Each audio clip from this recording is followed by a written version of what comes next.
Hello guys, welcome back to டூங்கோ தமிழ். நான் உங்க டேங்க்சன். இன்னைக்கான வீடியோல என்ன பார்க்க போறோம்னா the alchemist rise are the world defining don god அப்படின்னு சொல்லக்கூடிய ஒரு அனிமேவை தான் பார்க்க போறோம். இந்த அனிமேவோட இதுக்கு முன்னாடி போட்ட எபிசோட்ஸ் எல்லாம் பார்க்கல அப்படின்னா மறக்காம செக் பண்ணி பார்த்துருவாங்க. அப்பதான் உங்களுக்கு அனிமேவோட ஸ்டோரி லைன்ஸ் எல்லாமே புரியும். பிளேலிஸ்ட்ல எல்லாமே வரிசையா இருக்கு. சரி ஓகே, வளவலன்னு பேசிக்கிட்டு நேரத்தை நடிக்காம டேரக்டா நம்ம இன்னைக்கான எபிசோட் குள்ள போவோம். இதுக்கு முன்னாடி எபிசோட்ல ஹீரோவுக்கு ஸ்பிரிச்சுவல் வெயின் இல்லாத இருந்திருக்கும். திடீர்னு வந்த இன் அண்ட் யான் ஸ்பிரிச்சுவல் வெயினோட இருக்கக்கூடிய ரெண்டு லேடியும் ஹீரோவை கூட இணைஞ்சிருப்பாங்க. அதனால ஹீரோவுக்கு இன் அண்ட் யான் ஸ்பிரிச்சுவல் வெயின் கிடைச்சிருக்கும். இன்னொரு பக்கத்துல ஹீரோவோட அப்பாவை கொண்டு ஹீரோவோட அப்பா கிட்ட இருந்து இந்த பதவியை வாங்கணும் அப்படின்ட்டு சில பிளான் பண்ணிருப்பாங்க. தன்னோட அப்பா தன்னை முன்னாடியே காயப்படுறத பாத்துக்கிட்டு இருக்க ஹீரோ பயங்கர கோவத்துல இருப்பான். அதே சமயத்துல ஃபயர்கள் ஹீரோவுக்கு ஹெல்ப் பண்ணிருப்பாங்க. இன்னைக்கு எபிசோட் அது வந்து ஆரம்பிக்குது.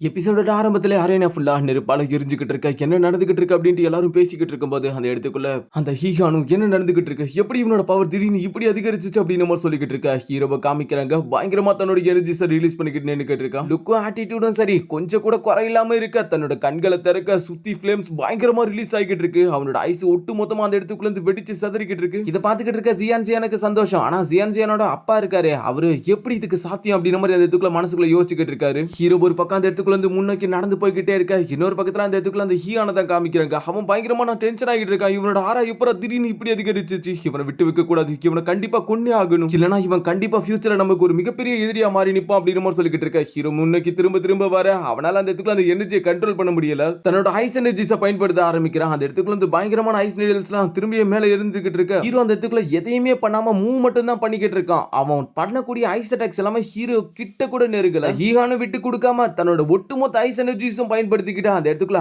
ஐஸ் ஸ்கை ஸ்வாட் அப்படின்னு சொல்லக்கூடிய ஒரு ஸ்வாட பயன்படுத்திக்கிட்டு இருக்க.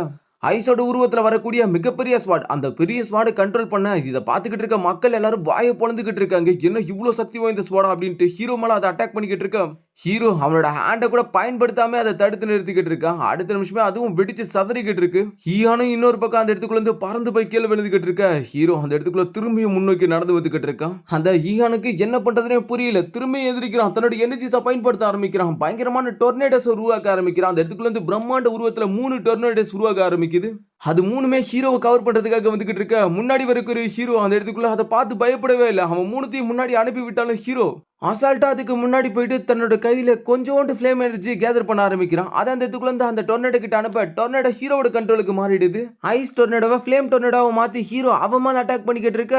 இதை பார்த்துட்டு எப்படி தப்பிக்கிறதுன்னு தெரியல. பயந்துக்கிட்டு அந்த இடத்துக்குள்ள இருந்து திரும்ப திரும்ப பின்னோக்கி ஓடிக்கிட்டு இருக்கான். தன்னோட பவர்ஸை பயன்படுத்தினாலும் பார்த்தாலும் முடியல. ஹீரோ அவன் அந்த இடத்துக்குள்ள இருந்து இழுத்து அந்த டொர்னேடோக்குள்ள மாட்டி விட அப்படியே ஐஸ் பேரியரை போட்டு தடுத்து நிறுத்தலான்னு பார்த்தாலும் ஹீரோ அவனை கழுத்தோடு இழுத்து பிடிச்சிக்கிட்டு இருக்க. ஹீரோவை பாக்குறவன் பயந்துகிட்டு இருக்கான். திரும்ப ஹீரோ பயங்கரமான டென்ஷன் அவனை பிடிச்சி அடிக்க ஆரம்பிக்க. பல்லு ஒரு பொழந்துகிட்டு இருக்கு. வானத்துல தூக்கி வீசி கொடூரமான கிக்கு, வாயில 4 பஞ்சு தொடர்ந்து அடிச்சுக்கிட்டே இருக்கு. அந்த இடத்துக்குள்ள இருந்து மூஞ்சி கெஞ்சலாம் கிளிய ஆரம்பிக்குது. கடைசியில முதுகுல ஓங்கி ஒரு பஞ்சு தரையோட சேர்த்து படுக்க வச்சுக்கிட்டு இருக்க. அங்க இருந்து எப்படியாச்சும் தட்டு தடுமாறி எந்திரிக்கணும் ட்ரை பண்றான். என்னோட அப்பாவை சதி திட்டம் பண்ணியா காயப்படுத்தணும், இந்த இதை வாங்கிக்கோ, இதுதான் உன்னோட தண்டனை அப்படின்னு சொல்லிக்கிட்டு தரையில வச்சு தட்டு தட்டுன்னு மண்டையை போட்டு அடிக்கிறது மட்டும் இல்லாம காலை பிடிச்சு ஃபுல்லா பேக்ல இழுத்து துணியை துவைக்கிற மாதிரி போட்டு தரையில தோட்டு துவைச்சு எடுத்துக்கிட்டு இருக்க. இதனால அந்த இடத்துக்குள்ள இருந்து ஒண்ணுமே பண்ண முடியாம முடிச்சுக்கிட்டு இருக்காங்க. இன்னொரு பக்கம் மேல பறந்து போற ஹீரோ தன்னோட பவர்ஸை பயன்படுத்த ஆரம்பிக்கிறார். என்னடா நெருப்பு எனர்ஜி இவ்வளவு அதிகமாகிட்டு இருக்கு அப்படின்ட்டு எல்லாரும் ஷாக்ல இருக்க. இதனால கிரேட் எல்டரே பார்த்து ஷாக் ஆகிட்டு இருக்கும்போது தன்னோட குரலை பயன்படுத்திக்கிட்டு வர்மிலியன் பேர்ட் வெளியே வா அப்படின்னு மாதிரி அந்த இடத்துக்குள்ள இருந்து கத்திக்கிட்டு இருக்க. தரையை உடைச்சு சதுர விட்டுக்கிட்டு பயங்கரமான ஃபிளேமோட வெளியே வந்துகிட்டு இருக்க.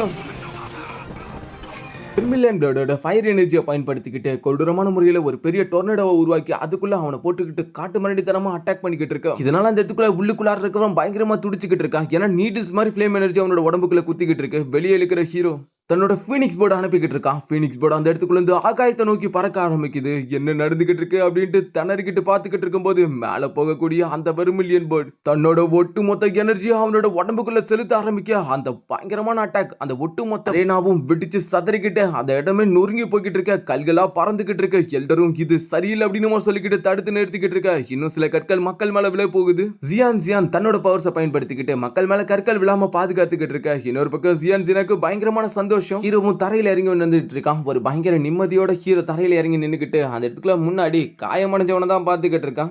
ஒரு வழியா நான் ஜெயிச்சிட்டேன்ப்பா அப்படின்னு மாதிரி சொல்லிக்கிட்டு அந்த இடத்துக்குள்ள இருந்து ஹீரோ சந்தோஷப்பட்டுக்கிட்டு இருக்கான். ஹீரோவால இப்போ அந்த இடத்துக்குள்ள தெளிவா பார்க்கல முடியல. கண்கள் ஒரு மாதிரி மக்களா இருக்கு. அந்த இடத்துக்குள்ள ஜியான் ஹீரோவோட பேரை சொல்லிக்கிட்டு கத்திக்கிட்டு இருக்க. ஹீரோ அப்படியே அந்த இடத்துக்குள்ள இருந்து மயக்கமாகிடுறான். இதோட சீனை கட் பண்ணா இப்ப இன்னொரு பக்கத்துல காமிக்கிறாங்க. இவனோட பேரும் ஹீரோவோட அப்பாவோட பேரும் ஒரே மாதிரி இருக்கும்ன்றதுனால இவனை இதுக்கு மேல நம்ம ஃபெங் அப்படின்ற மாதிரி கூப்பிட்டுப்போம். அந்த இடத்துக்குள்ள அந்த ஃபெங் பாயபுல போட்டுக்கிட்டு தாறுமாறா முன்னாடி இருக்கிற பொண்ணை சாட்டை மூலமா அடிச்சுக்கிட்டு யோசிச்சுக்கிட்டு இருக்கான். ஜியானோட அப்பா இது எல்லாத்தையும் சங்கடத்தோட பாத்துக்கிட்டு, யங் மாஸ்டர் ஃபெங் அடுத்து என்ன பண்ணலாம் அப்படின்ட்டு திட்டம் போட்டிருக்கீங்க அப்படின்ற மாதிரி கேட்டுக்கிட்டு இருக்கேன். நான் அந்த டியானோவை கொல்றது மூலியமா அந்த சென் ஃபேமிலி அடைஞ்சிடலாம்னு நினைச்சேன். இப்போ திடீர்னு அந்த சின்ன பொடிய அவனோட ஸ்பிரிச்சுவல் வேனை தட்டி எழுப்பதுனால அது என்னோட கையை விட்டு போயிடுச்சு. நான் அந்த சென் ஃபேமிலி அடையணும், நான் முதல்ல அன்னைக்கு அந்த சென் சியானை கொல்லணும் அப்படின்னு மாதிரி சொல்லிக்கிட்டு அந்த இடத்துக்குள்ள இருந்து திட்டம் போட்டுக்கிட்டு இருக்கான். அப்புறம் கேட்க மாதிரி நாளைக்கு டிவைன் வெப்பன் பேலஸ்ல இருந்து பேரரசி வராங்கல்ல, நீ கூட ஜியான் அந்த பொண்ணை கூட அனுப்பி வைக்கலாம் தானே இருக்க, அதாவது டிவைன் வெப்பன் பேலஸுக்கு. சரி ஓகே, அப்படின்னா நீ நாளைக்கு என்ன பண்ற, கல்யாண ஏற்பாடுகளை பக்காவா பண்ணி முடிச்சிரு. ஜியானோட அப்பாவும் இருந்தாலும் நான் என்னோட பொண்ணு இன்னும் சம்மதிக்க வைக்கல அப்படின்னு நம்ம சொல்லிக்கிட்டு இருக்க, என்னோட கட்டளைகளை மட்டும் நீ செயல்படுத்தணும். நாளைக்கு அந்த சென் ஃபேமிலியோட தலைவனா அந்த பொடியன் தன்னால வெளியே வருவான், பதவி விட்டு நீக்கப்படுவான். எனக்கு இனி அந்த சென் ஃபேமிலி கிடைக்கிறத யாராலையும் தடுத்து நிறுத்த முடியாது அப்படின்னு மாதிரி சொல்லிக்கிட்டு அந்த இடத்துக்குள்ள அந்த பொண்ணோட ரத்தத்தை லிக் பண்ணிக்கிட்டு இருக்க, ஒரு மாதிரி வித்தியாசமா பண்ணிக்கிட்டு இருக்க. இதோட இந்த சீனை கட் பண்றாங்க. இன்னொரு பக்கத்துல ஹீரோ இருக்கக்கூடிய அந்த பகுதியை தான் காமிக்கிறாங்க. ஹீரோவுக்கு தேவையான எல்லா ஃபுட்ஸையும் அந்த இடத்துக்குள்ள ஒரு லேடி எடுத்து வந்து அரேஞ்ச் பண்ணிக்கிட்டு இருக்க. ஹீரோவுக்கு பாதுகாப்பா அந்த இடத்துக்குள்ள அப்பாவும் ஒரு மாதிரி சோகத்தோடவே நின்னுக்கிட்டு இருக்காரு. நம்மளாலதான் நம்மளோட பையனுக்கு இப்படிலாம் ஆச்சு அப்படின்ட்டு ஹீரோ அந்த இடத்துக்குள்ள தட்டு மாதிரி கொஞ்சம் கொஞ்சமா தன்னோட கண்களை திறக்க ஆரம்பிக்க, ஹீரோட அப்பா சந்தோஷத்தோட என்ன நடந்துச்சு அப்படின்னு திரும்பி பார்த்திருந்தா ஹீரோ அப்பா அப்படின்ற மாதிரி கூப்பிடுறான். அவரு பக்கத்துல உட்காந்துக்கிட்டு, நீ எந்திரிச்சிட்டியா ஜியான் அப்படின்ற மாதிரி கூப்பிட்டுக்கிட்டு இருக்க. ஹீரோவா அந்த இடத்துக்குள்ள, அப்பா உங்களுக்கு காயெல்லாம் எப்படி இருக்கு, நீங்க சரியாயிட்டீங்களான்ற மாதிரி சொல்லிக்கிட்டு இருக்க. ஜியாங், என்னோட காய சின்னதுதான், டிமானிக் எனர்ஜிஸை நான் ரிலீஸ் பண்ணிட்டேன்னா நான் கம்ப்ளீட்டா குணமாயிடுவேன் அப்படின்ற மாதிரி சொல்லிக்கிட்டு, நீ ஒழுங்கா ரெஸ்ட் எடு. பேசிக்கிட்டு இருக்கும்போது இன்னொரு பக்கத்துல இருந்து அந்த இடத்துக்குள்ள, மாஸ்டர் உங்களை பாக்கிறதுக்காக ஒருத்தங்க வந்திருக்காங்க அப்படின்னு மாதிரி சொல்லிக்கிட்டு இருக்க. ஹீரோட அப்பா, எனக்கு புரியுது அப்படின்னு மாதிரி சொல்லிக்கிட்டு, ஜியான் ஒழுங்கா ரெஸ்ட் எடு, நான் போயிட்டு வரேன் அப்படின்னு மாதிரி சொல்லிக்கிட்டு அந்த இடத்துக்குள்ள இருந்து ஹீரோட அப்பா கிளம்பி போக ஆரம்பிக்கிறாரு.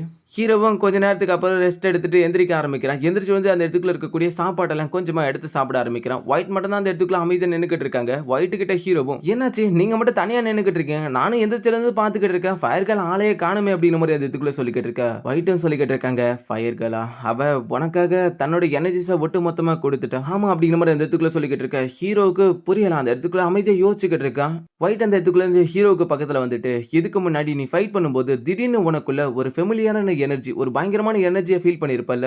ஆமா, நான் சண்டை போடும்போது ஒரு ஃபெமிலியரான எனர்ஜியை நான் ஃபீல் பண்ண அப்படின்னு மாதிரி அந்த இதுக்குள்ள சொல்லிக்கிட்டு இருக்கும்போது அப்பதான் ஹீரோக்கு ஞாபகம் வருது, ஃபயர்கள் தன்னோட எனர்ஜிஸ் எல்லாத்தையும் தனக்கு கொடுத்திருக்காங்க அப்படின்னு. ஹீரோ அப்படியே அந்த இடத்துக்குள்ள இருந்து சோகமாக ஆரம்பிக்கிறான். அந்த இடத்துக்குள்ள இப்ப நான் என்ன பண்ணட்டும் அப்படிங்கிற மாதிரி அந்த இடத்துக்குள்ள இருந்து கஷ்டப்பட்டு யோசிச்சுக்கிட்டு, ஃபயர்களுக்கு நான் என்ன திரும்பி தரதுன்னு தெரியல, நான் உங்களை எப்படி பாக்குறது அப்படிங்கிற மாதிரி கேட்டுக்கிட்டு இருக்கேன். இன்னொரு பக்கம் ஒயிட் சொல்லிக்கிட்டு இருக்காங்க, அவ உனக்காக உன்னை பாதுகாக்கிறதுக்காக தங்கிட்ட எஞ்சிருக்கக்கூடிய மொத்த பவர்ஸையும் பயன்படுத்திட்டா, அதனால இப்ப அவ மயக்க நிலைமையில இருக்கு. அவ எந்திரிக்கிறதுக்குள்ள அவளுக்கு ஏதாவது நீ ஒரு நல்ல கிஃப்ட்டை ரெடி பண்ணலாம், அதாவது உன்னோட சக்திகளை அதிகரிக்கலாம், இதுதான் அவளுக்கு நீ தர ஒரு நல்ல கிஃப்டா இருக்கும்னு நினைக்கிறேன். ஒயிட்களும் யோசிச்சுக்கிட்டு இருக்க, ஹீரோவும் யோசிச்சுக்கிட்டு இருக்க. ஹீரோ கண்டிப்பா நான் செய்வேன் அப்படிங்கிற மாதிரி அந்த இடத்துக்குள்ள சொல்லிக்கிட்டு இருக்கேன். அந்த இடத்துக்குள்ள ஹீரோவை திரும்பி பாக்குறாங்க. ஹீரோ ரொம்பவே சோகமா இருக்கான். சோ அதனால அவங்களே அந்த இடத்துக்குள்ள புரிஞ்சுக்கிட்டு, நீ உன்னோட அசூர் டிராகனை இப்பத்துல இருந்து ட்ரெயின் பண்ண ஆரம்பி அப்படிங்கிற மாதிரி அவங்க சொன்ன உடனே ஹீரோவும் கண்டிப்பா அப்படிங்கிற மாதிரி அந்த இடத்துக்குள்ள சொல்றான். இதோட இந்த எபிசோடும் முடியுது. எபிசோட் பிடிச்சிருந்தா மறக்காம ஒரு லைக் தட்டி விட்டுட்டு அனிமே பாக்குற ஃப்ரெண்ட்ஸுக்கு ஷேர் பண்ணி இன்னும் கொஞ்சம் சப்போர்ட் பண்ணுங்க. நெக்ஸ்ட் ஒரு நாள் எபிசோட்ல சந்திப்போம். அது வரைக்கும் பை கைஸ்.